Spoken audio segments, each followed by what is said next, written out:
Assalamu alaikum wa rahmatullah. Le sujet d'aujourd'hui traitera de la vie après la mort. Alors, étant donné que c'est un sujet où il y a beaucoup de choses à dire, comme vous le savez, j'ai réalisé un petit sommaire qui est disponible dans la description avec des liens directs afin de satisfaire ceux ou celles qui voudraient juste écouter un thème en particulier. On en parle tout de suite après la petite intro.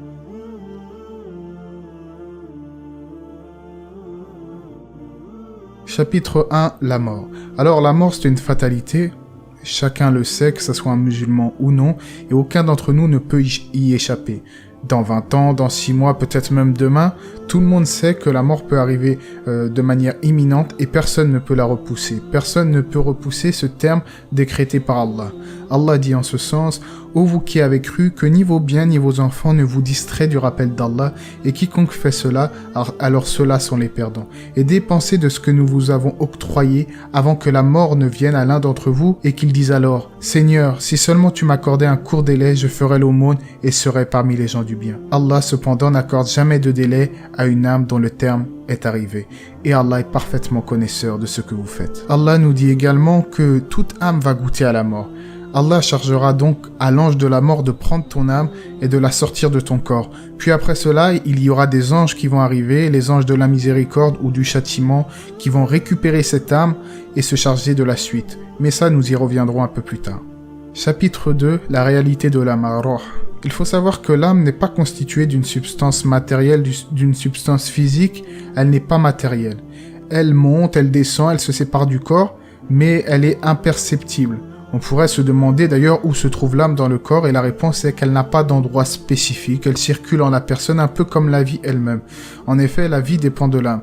Tant que l'âme est dans le corps est en vie, et quand l'âme quitte le corps, eh bien c'est la vie qui s'en va également. Chapitre 3, la destination après la mort. Après la mort, la destination de l'âme est mentionnée dans un long hadith prophétique. Il est fait mention dans ce hadith du sort des croyants après leur mort immédiate, et du sort des infidèles.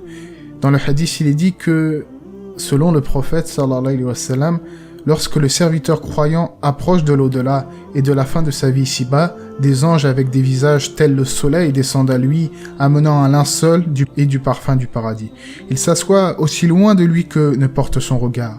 Puis l'ange de la mort vient, s'assit près de sa tête en disant: « Ô bonne âme, sors vers le pardon et l'agrément d'Allah. » L'âme coule alors hors du corps, comme la goutte coule du bec de la cruche, et l'ange de la mort alors le saisit. Une fois que l'ange de la mort l'a attrapé, les anges ne la lui laissent pas plus d'un instant. Ils la prennent et l'emmaillotent avec un linceul, ils l'enroulent dans un espèce de linceul avec ce parfum du paradis. La meilleure odeur de musc alors sentie sur terre émane de cette âme. Ensuite, les anges se chargent de l'âme pour la monter, et ils ne passeront pas un groupe d'anges sans qu'ils ne disent: « Mais quelle est cette bonne âme ?» Ils répondront: « Un tel fils d'un tel », l'appelant par les plus beaux noms qu'on lui donnait ici-bas, jusqu'à ce qu'ils atteignent le ciel le plus proche et demandent qu'on lui ouvre une porte, et on lui la ouvre. Les meilleurs habitants de chaque ciel l'accompagnent jusqu'au ciel suivant, jusqu'à ce qu'il arrive au ciel où se trouve Allah. Allah Azza wa Jal lui dira: « Écrivez le livre de mon serviteur dans le Illiyoun et renvoyez-le sur terre, car je l'écris d'elle, et à elle je les retournerai, et d'elle je les ressusciterai à nouveau. » L'âme retrouve alors son corps, et deux anges viennent à lui, s'asseyent et lui demandent: « Qui est ton Seigneur ?» Il répondra: « Mon Seigneur est Allah. » Ils lui demanderont: « Quelle est ta religion ?» Il répondra: « Ma religion est l'islam. » Et ils demanderont: « Que dis-tu de cet homme qui vous a été envoyé ?» Il dira: « C'est le messager d'Allah. » Ils lui diront: « Comment le sais-tu ?» Il répondra: « J'ai lu le livre d'Allah, et eu foi en lui, et a cru en son message. » Une voix venant des cieux dira alors: « Mon serviteur a dit vrai, donnez-lui un lit du paradis et ouvrez-lui une porte vers le paradis, une espèce de fenêtre. Il recevra alors de la tranquillité et de la bonne odeur du paradis en sa tombe, qui lui sera d'ailleurs élargie aussi loin que ne porte son regard. Puis un homme au beau visage, aux beaux vêtements et à l'odeur plaisante viendra à lui en lui disant: « Reçois la bonne nouvelle de ce qui te réjouit. Voilà le jour qui t'avait été promis. » Il répondra alors: « Mais qui es-tu? Car ton visage indique que tu apportes une bonne nouvelle. » Il dira: « Je suis tes bonnes actions. » Il répondra alors: « Ô Seigneur, établis l'heure que je retourne auprès de ma famille et de mes biens. » Cependant, le sort du mécréant est tout autre.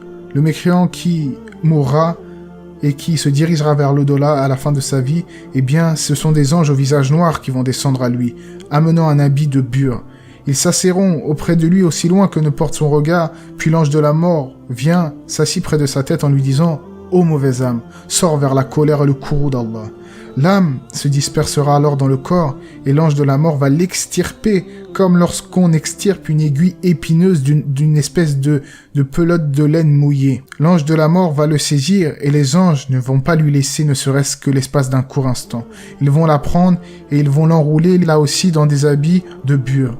La pire odeur de putréfaction sentie sur terre émanera de cette âme mauvaise et les anges vont monter avec cette âme. Et ils ne passeront pas sans qu'un groupe d'anges n'interpelle ces anges en disant « Mais quelle est cette mauvaise âme ?» Et ils vont répondre « Un tel fils d'un tel, l'appelant par les pires noms, par les pires sobriquets par lesquels on l'appelait ici-bas, jusqu'à ce qu'il atteigne le ciel le plus proche et demande qu'on lui ouvre la porte. Mais on ne lui ouvrira pas cette porte. Le messager d'Allah récita alors « Les portes du ciel ne lui seront pas ouvertes et ils n'entreront au paradis que quand le chameau pénètre dans le chat de l'aiguille. » Puis Allah exalté dira « Écrivez son livre dans As-Sijjin, au plus bas de la terre. » L'âme sera alors projetée, puis il récita « Car quiconque associe Allah, c'est comme s'il tombait du haut du ciel et que les oiseaux le happaient ou que le vent le précipitait dans un abîme très profond. » L'âme retournera alors dans son corps et 2 anges vont venir à lui, s'asseoir à côté de lui et lui demander les 3 questions. Quel est ton Seigneur?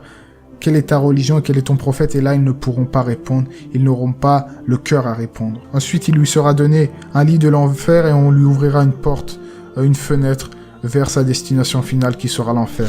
Il souffrira de sa chaleur et de son souffle brûlant et sa tombe lui sera rétrécie. Elle sera particulièrement étroite et un homme au visage horrible et laid avec des habits moches à l'odeur répugnante viendra à lui en lui disant « Reçois la bonne nouvelle qui te déplaira. Voici le jour qui t'a été promis. » Et la personne de répondre « Mais qui es-tu? Ton visage indique que tu apportes une mauvaise nouvelle. » Et lui de répondre « Je suis tes mauvaises actions. » Il dira alors « Ô Seigneur, n'établis pas l'heure. » Et ces paroles sont dans le sens du hadith authentique et connu. En tout cas, ensuite viendra l'étape du Barzakh. C'est le chapitre 4, le monde intermédiaire.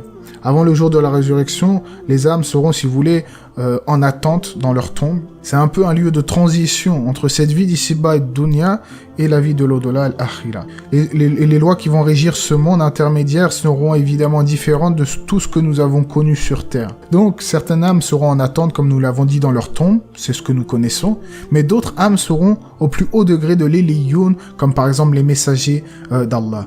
D'autres âmes, eux, se trouveront dans des becs d'oiseaux qui volent librement au paradis, à l'exemple de certains martyrs. Donc en vérité, les âmes seront en attente, soit sur terre dans leur tombe, ou bien dans des lieux plus élevés, dans des lieux célestes pour les plus augustes des serviteurs. Chapitre 5, l'épreuve de la tombe. Dans le monde intermédiaire, al-Barzakh, il y aura des questionnements, comme nous l'avons vu dans le long hadith, des 2 anges, qui seront Munkar et Nakir. En effet, la tombe sera soit un jardin du paradis pour la personne, ou bien l'une des fosses de l'enfer. Munkar et Nakir demanderont alors « Qui est ton Seigneur ? Qui est ton prophète et quelle est ta religion ?»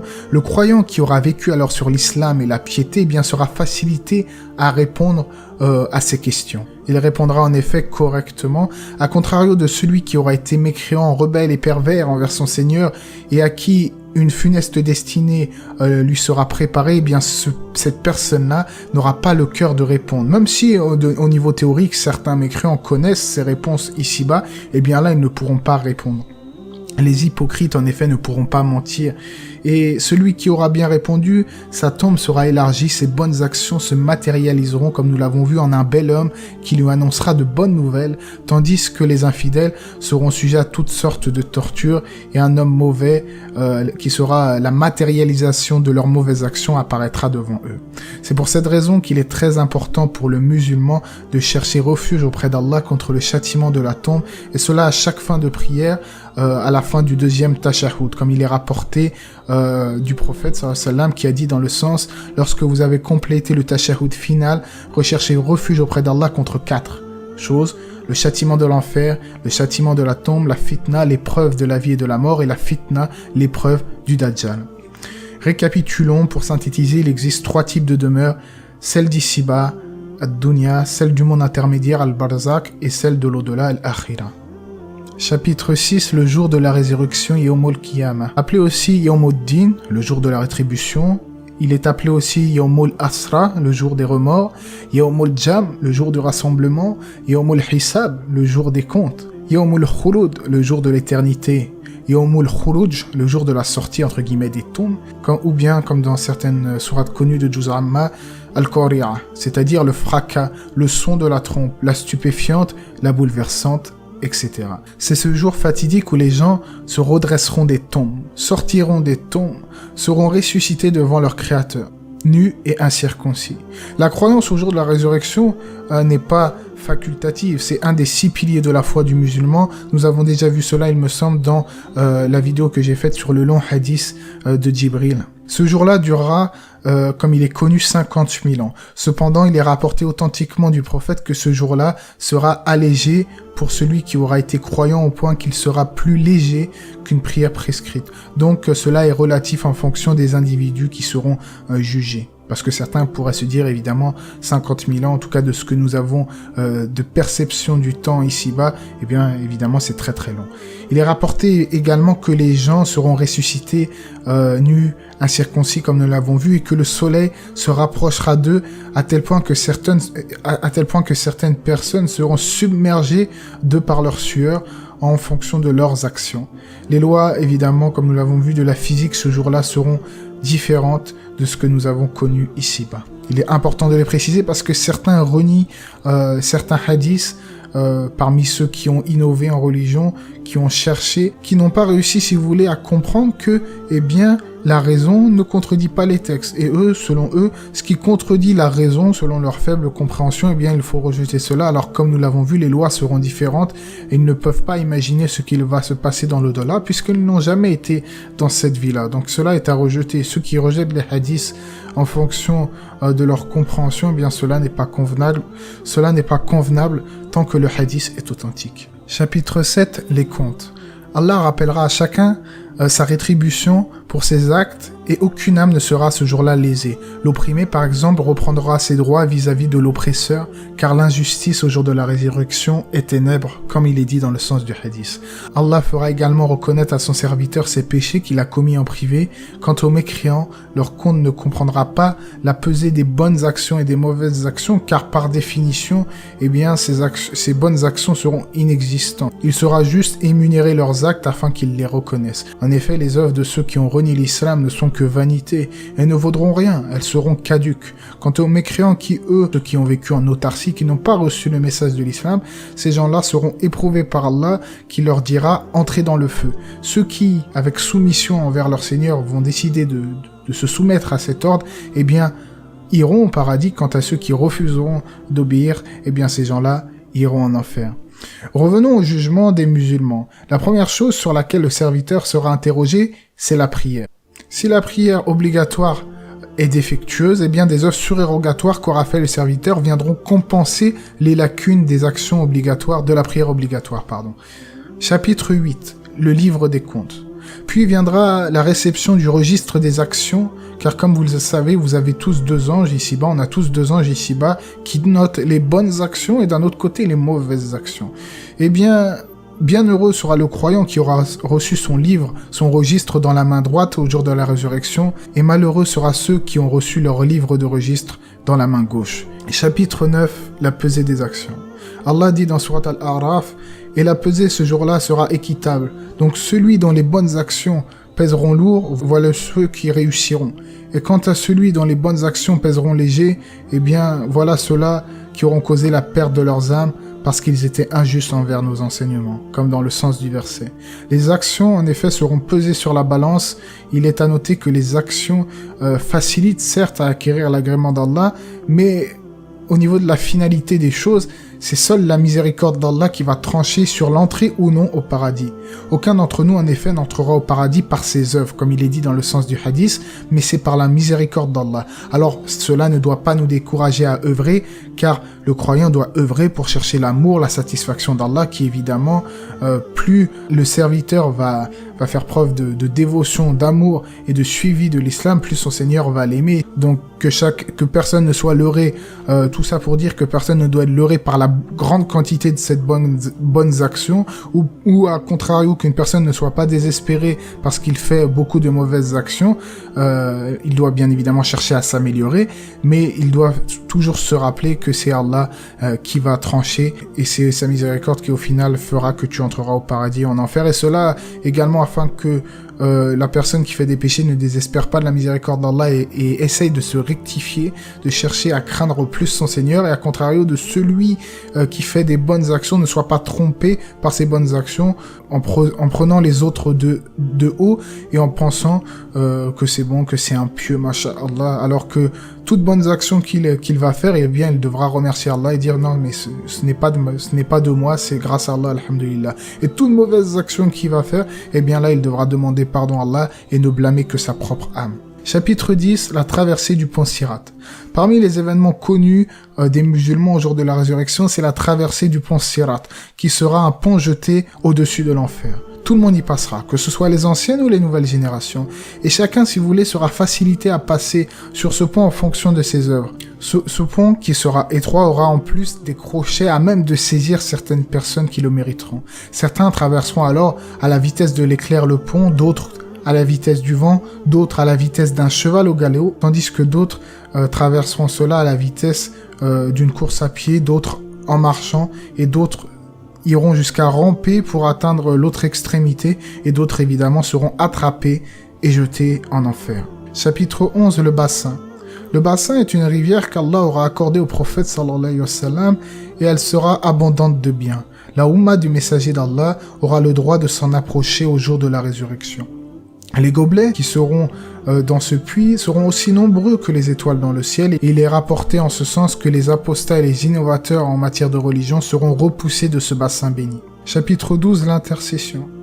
Puis le prophète intercédera auprès de son Seigneur pour que le jugement commence. Certains musulmans pécheurs, comme vous le savez certainement, resteront un temps en enfer afin de purifier leurs fautes et finiront par sortir de l'enfer.